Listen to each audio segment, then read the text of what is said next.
உங்க அப்பா இங்கதான் இருப்பாருன்னு சொன்னாங்க, அதான் தேடிக்கிட்டு இருக்கேன். எங்க உங்க அப்பாவையா காணோம்?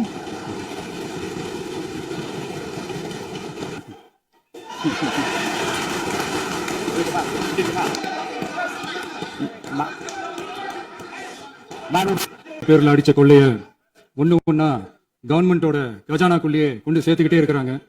இப்பவும் சொல்றேன், மக்கள் பணத்துல இருந்து ஒரு பைசா கூட தொடமாட்டோம், தொடவும் விடமாட்டோம், தொட்டா விடமாட்டோம், இதுக்கு முன்னாடி தொட்டவங்களையும் விடமாட்டோம். ஒவ்வொரு ஊழலா வெளியில வரும் போலயே,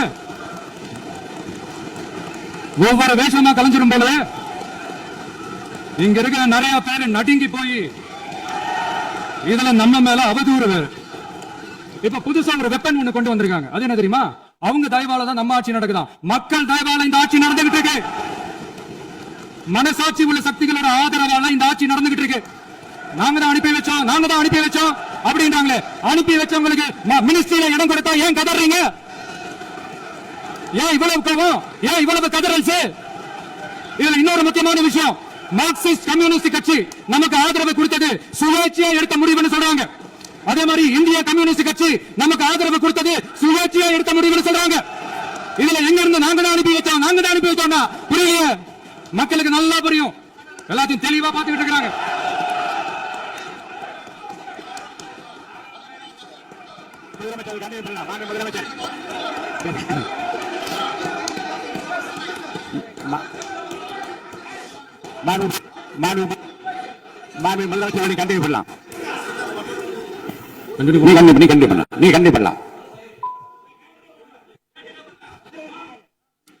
சமூக நீதி அரசு சொல்றவங்களை பார்த்து கேட்கிறேன், நம்ம பட்டியலின சகோதரர்களுக்கு எத்தனை அமைச்சர் பதவி கொடுத்தீங்கன்னு கொஞ்சம் சொல்ல முடியுமா?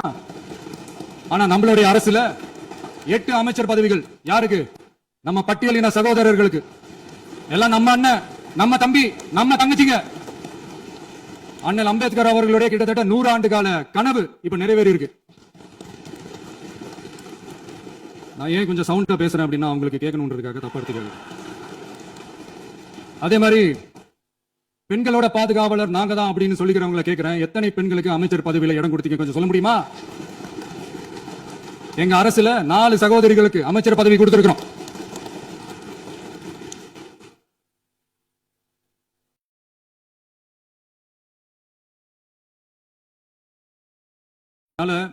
மக்களால் நிராகரிக்கப்பட்டு மக்களால் அகற்றப்பட்டவங்களுக்கு ஒன்னே ஒண்ணு சொல்லிக்கிறோம், தப்பே செய்ய மாட்டோம், ஊழலே செய்ய மாட்டோம், நேர்மையா தான் இருப்போம், நியாயமா தான் இருப்போம் அப்படின்னு சொல்றவங்களால மட்டும்தான் கூட்டணி ஆட்சி அமைக்க முன்வரும்.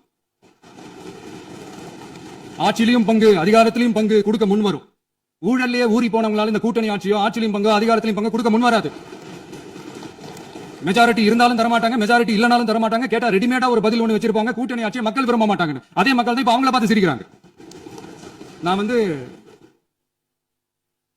பதவி ஏற்ற அன்னைக்கு கொஞ்சம் டைம் அவகாசம் கேட்டேன். எதுக்கு கேட்டேன்? நிதி நிலைமை எல்லாம் கொஞ்சம் மோசமா இருக்குது, அதெல்லாம் கொஞ்சம் சரி செஞ்சுக்கிட்டு படிப்படியா கொஞ்சம் கொஞ்சமா நான் கொடுத்த வாக்குறுதிகள்லாம் செயல்படுத்துவேன், அதுக்காக கொஞ்சம் டைம் அவகாசம் கேட்டேன். நான் ஏதோ வேற எதுக்காகவோ வேற யாருக்காகவோ ஏதோ அவகாசம் கேட்ட மாதிரி. அடுத்து இங்க சபையில இல்லாதவங்களை பத்தி பேச வேண்டாம்னு நினைக்கிறேன். இங்க நம்மளை பத்தி அவதூறு பரப்புறதோட மட்டும் இல்லாம இப்ப நம்ம மக்கள் மேலேயும் அவதூறு பரப்ப ஆரம்பிச்சிட்டாங்க. மக்கள் நமக்கு ஓட்டு போட்டது தப்பா, குடும்பமா நமக்கு ஆதரிச்சது தப்பா. இது இப்ப இல்ல, நான் சொல்றது எம்ஜிஆர் அவர்கள் காலத்துல இருந்து. அப்பவே அவர் ஜெயிச்சப்போ அதே மக்களை தப்பா பேசுறது. மக்கள் என்ன பண்ணிட்டாங்க, எம்ஜிஆர் என்ன பண்ணிட்டாரு, எம்ஜிஆர் என்ன இது பண்ணிட்டாரு. 50 வருஷமா ஒரே டெக்னிக்கா, டெக்னாலஜி எல்லாம் மாறி வேற எங்கேயோ போயிட்டு இருக்கு. பஸ் இதுல கொஞ்சம் டெக்னிக்காச்சும் கொஞ்சம் மாத்தினா கொஞ்சம் நல்லா இருக்கும். அதனால மக்களுக்கு யூஸ்ஃபுல்லா இருக்கிற மாதிரி இந்த ஆக்கப்பூர்வமான கருத்துக்களோ ஆக்கப்பூர்வமான யோசனைகளோ இருந்தா சொல்லுங்க, அதை நாங்க டெஃபரெண்டா எடுத்துக்கிறோம். ஆனா அதை விட்டுட்டு இந்த நக்கலு, நையாண்டி, சம்பந்தம் இல்லாத பேச்சு இதெல்லாம் பேசிட்டு அப்புறம் முதல்வருக்கு பதில் சொல்ல தெரியல அப்படின்னா அப்புறம் என்ன சோஃபா மாடல் ஆட்சியா? அது என்னன்னு புரியறதுக்கு எனக்கு ரொம்ப நாள் ஆச்சு.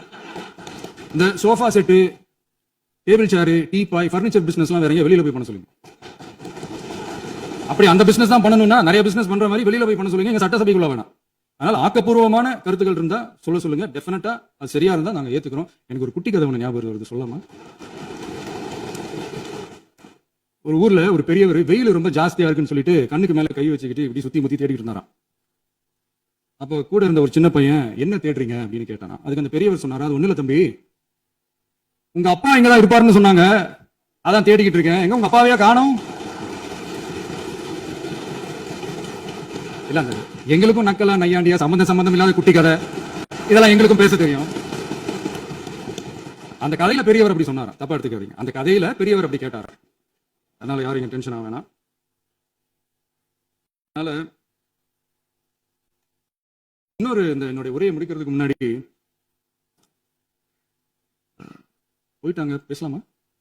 உங்க கருத்துக்களை நீங்க முழுமையாக மன நிறைவோடு பேசலாம். டிவியில் சரி. அதான் 5 நிமிஷம் பேசுனதுக்கே குளத்தூரி தாட்டம் அடிச்சு பேசுனா அப்புறம் என்ன பண்றது? கடைசியா நான் இந்த உரையை முடிக்கிறதுக்கு முன்னாடி ஒரு முக்கியமான ஒரு விஷயம் பத்தி சொல்லணும். ஆளுநர் உரை அன்னைக்கு இந்த தமிழ் தாய் வாழ்த்துக்கு அப்புறம் தேசிய கீதம் பாடினது தப்பு, தேசிய கீதம் 2 முறை பாடினது தப்பு, அப்படி ஒரு நிகழ்வு இதுக்கு முன்னாடி இந்த சட்டசபையில நடந்ததே கிடையாது, அந்த மரபையே மாத்திட்டீங்க, இப்படி ஒரு பெரிய ஒரு போர் மாதிரி எதிர்கட்சியை சார்ந்தவங்க எல்லாம் சொன்னாங்க இல்லையா? அந்த மாநில உரிமை போராளிகளை, அந்த மரபு காக்கிற உரிமை போராளிகளை ஒரே ஒரு கேள்விதான் கேட்கணும். 2021 ஆகஸ்ட் 2 ஞாபகம் இருக்கா? Centenary celebration of Tamil Nadu legislature. அந்த ஃபங்க்ஷன்ல நம்ம முன்னாள் முதலமைச்சர் கருணாநிதி அவர்களோட கலைஞர் அவர்களுடைய கலைஞர் அவர்களுடைய புகைப்படத்தை மாண்புமிகு குடியரசுத் தலைவர் திறந்து வைக்கிற ஒரு ஃபங்க்ஷன். அந்த ஃபங்க்ஷன்ல national anthem followed by Tamil Thai Vazhthu அப்படின்னு அறிவிச்சது ஞாபகம் இருக்கா? அதாவது தேசிய கீதத்துக்கு அப்புறமா 2வது முறையா, நோட் திஸ் பாயிண்ட் மாண்புமிகு பேரவைத் தலைவர் அவர்களே, ப்ளீஸ் நோட் திஸ் பாயிண்ட். தேசிய கீதத்துக்கு அப்புறம் 2வது முறையாக தமிழ் தாய் வாழ்த்து பாடப்படும் அப்படின்னு சொன்னது ஞாபகம் இருக்கா? அதுவும் முத்தமிழ் அறிஞர் அப்படின்னு சொல்ற நம்ம கலைஞர் அவர்களுடைய அந்த புகைப்படம் வெளியிட்டு விழாவில் அவர் இருந்த இதே சபையில தமிழை 2வது இடத்துக்கு தள்ளினது யாருன்னு ஞாபகம் இருக்கா? அது மட்டும் இல்ல, அந்த தேசிய கீதத்தை நாட்டுப்பண் நேஷனல் ஆந்தம்னு சொல்லி அதே ஃபங்க்ஷன்ல கடைசியா ஃபங்க்ஷன் முடியும் போது செகண்ட் டைம் தேசிய கீதம் பாடினதும் ஞாபகம் இருக்கா? இதே அவையில் தான், அது அவை குறிப்பிலும் இருக்கிறது, இதே அவையில் தான் நடைபெற்றது. இந்த புக் நேரத்தில் இந்த ஆதாரங்களை அளித்த மாண்பு முதல்வர்களுக்கு நன்றி தெரிவித்துக் கொள்வேன். டவுட் இருந்தா இந்த புக்கை பார்த்து தெரிஞ்சுக்கலாம். அதனால கேட்டா என்ன சொல்லுவாங்கன்னா, அது ஜனாதிபதி கலந்துகிட்ட ஃபங்க்ஷன், அதெல்லாம் அப்படிதான், அதெல்லாம் கண்டுக்க கூடாது அப்படின்னு சொல்லுவாங்க. இதே மாதிரிதான் பேசுறது ஒண்ணு, செய்யறது ஒண்ணு, பேசுறது ஒண்ணு, இதெல்லாம் மக்கள் பார்த்துக்கிட்டு இருக்காங்க. எலெக்ஷனுக்கு முன்னாடி தான் அப்படி செஞ்சுக்கிட்டு இருந்தாங்க, இப்ப எலெக்ஷனுக்கு அப்புறம் அதே தான் செய்யறாங்க. இந்த விஜயையும் சாமானியர்களின் உண்மையான சமூக நீதி அரசையும் அவமானப்படுத்துறதுக்கு தான் அவங்களோட அந்த பொலிட்டிக்கல் சீனியாரிட்டி அது பயன்படுத்துது போல. சரி, செய்யட்டும், நல்லா செய்யட்டும். இப்போ ஆனாலும் நம்மளுடைய மாநில உரிமை, மொழி உரிமை, உத்தம உத்தரர் போல வேஷம் போடுற எதிர்கட்சிக்கு ஒன்றை மட்டும் ஆணித்தரமாக சொல்றோம். உங்களை மாதிரி தமிழ்னு சொல்லிக்கிட்டு, மொழி பண்பாடு கலாச்சாரம்னு சொல்லிக்கிட்டு ரெட்டை வேஷம் போடுறவங்க நாங்க கிடையாது. உலகெங்கும் வாழும் என் தமிழ் சொந்தங்களுக்கு நம்முடைய உத்தரவாதம் தமிழ் தான் எங்க உயிர் நாடி அப்படின்றத மறக்க மாட்டோம். இப்பவும் சொல்றோம், மாநில உரிமையில எப்பவும் உறுதியா இருப்போம். அதே சமயத்துல அரசியல் வேற, ஒன்றிய மாநில அரசுகளுக்கு இடையே இருக்கிற நிர்வாக அணுகுமுறை வேற, இதுல நாங்க ரொம்ப தெளிவா இருக்கிறோம். அதனால எங்களுக்கு பாடம் எடுக்கிறதா நினைச்சுக்கிட்டு உங்க வேஷத்தை நீங்களே கொஞ்சம் கொஞ்சமா கழிச்சுக்கிட்டே வரீங்க, மறந்துடாதீங்க. அப்புறம் நேத்து எதிர்கட்சி தலைவர், மாண்புமிகு எதிர்கட்சி தலைவர் பேசும்போது நிறைய பேசினாங்க. அதுல ஒண்ணு மட்டும் அரசு சொல்றதா நினைச்சுக்கிட்டு நம்மளை இன்டைரக்டா ஈவில் அப்படின்ற அந்த வார்த்தையை யூஸ் பண்ணாங்க. எனக்கு ஒண்ணுதான் சொல்லணும்னு தோணுது. ஈவில்ஸ்னு டெவில்ஸ் பேசக்கூடாது. அவங்க இருந்திருந்தா ஒரு ஆக்ஷன் பண்ணணும்னு எனக்கு தோணுச்சு. எல்லாரும் போயிட்டாங்க. பர்மிஷன் பண்ணலாமா? இப்போ பண்ணலாம், ஒன்றும் தப்பு இல்லை.